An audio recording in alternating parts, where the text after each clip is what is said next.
నా హైడ్రేషన్ కోసం I just trust one thing, ఫుల్గా వాటర్ ఉండే కంట్రీ డిలైట్ వల్ల పొలాచి కోకోనట్స్. సో ఇప్పుడే కంట్రీ డిలైట్ యాప్ డౌన్లోడ్ చేసుకొని ఆర్డర్ చేయండి. లైన్ ఆఫ్ కంట్రోల్ ఎల్ఓసి వద్ద పాకిస్తాన్ ఆర్మీ ఫైరింగ్ చేస్తూనే ఉంది. ఇండియా ధీటుగా సమాధానం చెప్తోంది. వాస్తవంగా పాక్ ఎల్ఓసి వద్ద ఫైరింగ్ ఇప్పుడే కాదు, పహల్గాం దాడుల తర్వాత వరుసగా మొదలుపెట్టింది. అంతకుముందు అడపాదడపా ఆ కాల్పుల విరమణ ఒప్పందాన్ని ఉల్లంఘించి భారత బలగాలపైన పాకిస్తాన్ బలగాలు ఫైర్ చేసేది. కానీ ఆఫ్టర్ పహల్గాం అటాక్ కన్సిస్టెంట్గా జరుగుతూ వస్తుంది. ఇప్పుడైతే ఈ ఆపరేషన్ సింధూర్ తర్వాత చిన్న ఆయుధాలతో గతంలో ఫైర్ చేసేది కాస్త ఇప్పుడు పాకిస్తాన్ ఆర్టిలరీ గన్స్ అంటే యుద్ధంలో వాడేటువంటి ఆయుధాలు కూడా వాడుతోంది. ఇప్పటికీ సివిలియన్స్ అంటే పౌరులు, ఏ పాపం ఎరగని పౌరులు 10 నుంచి 15 మంది దాకా చనిపోయారంటున్నారు, 30 మంది దాకా గాయపడ్డారు.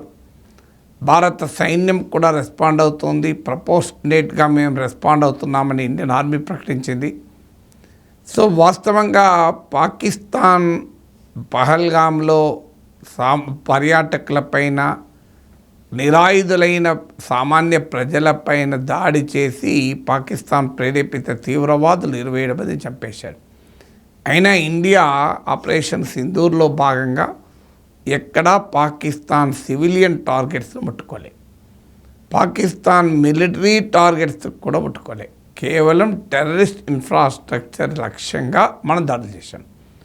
అయినా పాకిస్తాన్ బాధ్యతారహిత్యం ఏంటంటే ఎల్ఓసి వద్ద సాధారణ ప్రజలపైన కాల్పులు జరుపుతుంది. మన ఇండియన్ ఆర్మీ పైనే కాకుండా సివిలియన్స్పై కూడా కాల్పులు జరుపుతోంది. ఆల్రెడీ సరిహద్దు వెంబడిన గ్రామాలలో, ప్రాంతాలలో ప్రభుత్వం అప్రమత్తంగా ఎవాక్యుయేట్ చేస్తోంది. అక్కడ పౌరులను సురక్షిత ప్రాంతాలకు తరలిస్తోంది. ఈ పంజాబ్లోను, జమ్మూ కాశ్మీర్లోనూ ఉన్నటువంటి సరిహద్దు ప్రాంతాలలో స్కూళ్లకు, కాలేజీలకు సెలవులు ఇచ్చారు. ఈవెన్ అమృత్సర్ జిల్లాతో సహా మీకు. అలాగే జమ్మూ, శ్రీనగర్, లే, అమృత్సర్ వెళ్ళేటువంటి అక్కడ ఎయిర్పోర్ట్లను క్లోజ్ చేశారు. ఎందుకంటే పాకిస్తాన్ ఏదైనా ఎయిర్ అటాక్ దిగవచ్చు అన్న అనుమానంతో.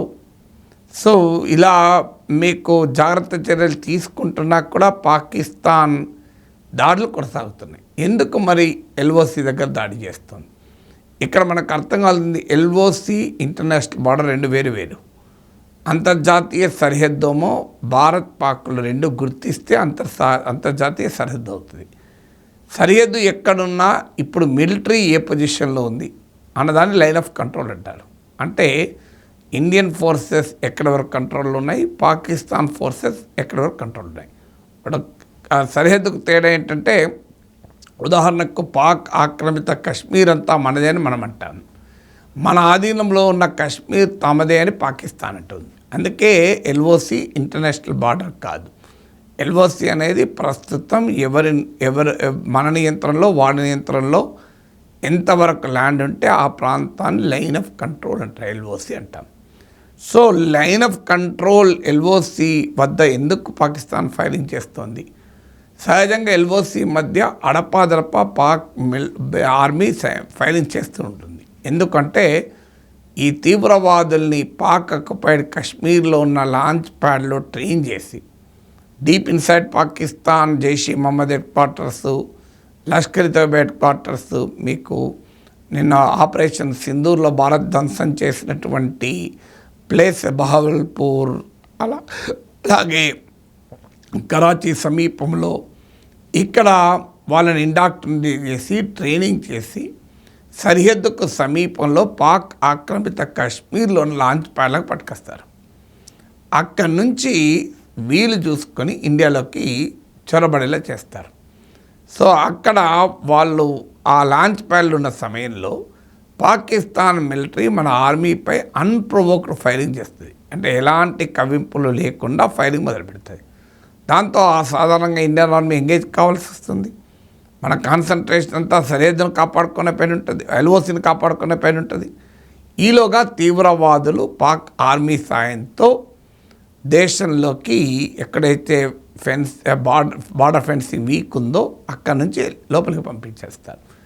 ఇది ఇప్పుడు కామన్గా జరిగేది. పహల్గామ్లోకి కూడా అలాగే వచ్చారు. 22 గంటలు గుట్టలెక్కి లోయలు దిగి వచ్చారని చెప్పి మనకు పత్రికల్లో వచ్చింది. ఈవెన్ పహల్గామ్ దాడులకు ముందు కూడా ఎల్ఓసి వద్ద సీజ్ ఫైర్ వయలేషన్స్ పెరిగినాయి. సీజ్ ఫైర్ వయలేషన్ పెరగడం ఒక ఉదాహరణ ఏంటంటే Pakistan is trying to infiltrate terrorist, దేశంలోకి తీవ్రవాదులను చొరబడేలా ఫెసిలిటేట్ చేస్తుందని. కానీ ఇప్పుడు మరి ఎల్ఓసి పైన ఎందుకు ఫైరింగ్ చేస్తోంది?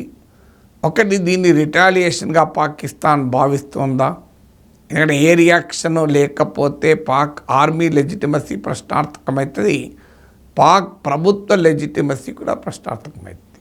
అంటే పాకిస్తాన్ ప్రజల్లో ఇప్పటికీ ఈ రెండు ఇన్స్టిట్యూషన్, పాక్ ప్రభుత్వం పైన పాక్ ఆర్మీ పైన విశ్వాసం సన్నగిలుతోంది. ఈ సమయంలో ఇండియా ఇంత భారీ దాడి చేసింది. 9 స్థావరాలని ఏకకాలంగా 25 నిమిషాల్లో ధ్వంసం చేశాం.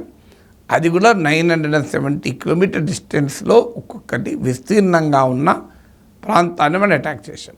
పాక్ ఆక్యుపైడ్ కాశ్మీరే కాదు, డీప్ ఇన్సైడ్ పాకిస్తాన్ కూడా అటాక్ చేశాం. అందులో పాక్ ఆర్మీ, పాక్ పొలిటికల్ ఎస్టాబ్లిష్మెంట్కు స్వరాష్ట్రమైన పంజాబ్లో కూడా అటాక్ చేశాం. సో ఇంత జరిగాక కామ్గా ఉంటే పాక్ ఆర్మీ లెజిటిమసీ క్వశ్చనబుల్ అవుతుంది, పాక్ ప్రభుత్వ లెజిటిమసీ క్వశ్చన్ అవుతుంది. కానీ దాడి చేద్దామంటే అది ఫుల్ స్కేల్ వార్కు దారి తీయచ్చు అనే భయం కూడా పాకిస్తాన్కు ఉంటుంది. పూర్తి స్థాయి దారి తీస్తే పాక్ ఎకానమీ తట్టుకోగలదా? పాక్లో ఉన్న వేర్పాటువాద శక్తులు ఇదే సమయం అనుకొని రెచ్చిపోరా? సో ఇలాంటి అనుమానాలు పాకిస్తాన్కు ఉన్నాయి. అని అయినా రియాక్ట్ కాకపోతే మరి ప్రజల్లో వ్యతిరేకత వస్తుంది. అందువల్ల లైన్ ఆఫ్ కంట్రోల్ పైన ఫైరింగ్ ఈ ఫ్రస్ట్రేషన్కు సిబ్బలా, ఎక్కడో ఒక చోట మేము భారత్ పైన దాడులు చేశామన్న ఆత్మసంతృప్తి కోసం పాకిస్తాన్ చేస్తున్న వ్యవహారమా అనేది అర్థమవుతుంది. లేదా అటు ఆర్మీ, ఇటు ఎయిర్, నేవీ ఇట్లా కంప్లీట్ బ్యాటిల్కి పాకిస్తాన్ సిద్ధపడుతుందా? గత అనుభవాలు చూస్తే అంత సీన్ లేదని అర్థమవుతుంది. కానీ ఆ ఎల్ఓసి మధ్య ఫైరింగ్ పెంచడం ద్వారా తాము రియాక్ట్ అవుతున్నామన్న మెసేజ్ పంచడానికి అవకాశం అయితే ఉంటుంది. కానీ ఇండియా వీటన్నిటిని ఫ్యాక్టరింగ్ చేస్తే తన రెస్పాన్స్ ఉంది. ఇప్పుడు అందుకే ఆల్రెడీ ఆ ముందు జాగ్రత్తలు ఆర్మీ, నేవీ, ఎయిర్ ఫోర్స్ సిద్ధంగా పెట్టారు. అందువల్ల ఎల్ఓసిలో ఆర్మీ టు ఆర్మీ ఎక్స్చేంజ్ జరుగుతుంటాయి. వాళ్ళు ఫైరింగ్ చేస్తే మనం ప్రపోర్షనేట్గా రిప్లై ఇస్తున్నామని ఇండియా ప్రకటించింది కూడా. అందువల్ల ఈ ఎల్ఓసిలో ఫైరింగ్కు ప్రస్తుత ఆబ్జెక్టివ్ ఇది. లాంగ్ టర్మ్లో ఏం చేస్తారు? ఎల్ఓసిలో జరిగే ఫైరింగ్, ఎల్ఓసి పైన జరిగే ఫైరింగ్ పూర్తి స్థాయి army versus Indian army versus Pakistan ఆర్మీగా ఏర్పడుతుందా అనేది ఇప్పుడే చెప్పలేం. కానీ పాకిస్తాన్ వ్యూహాత్మకంగానే ఎల్ఓసి వద్ద కయ్యానికి కాలు దువ్వుతోంది.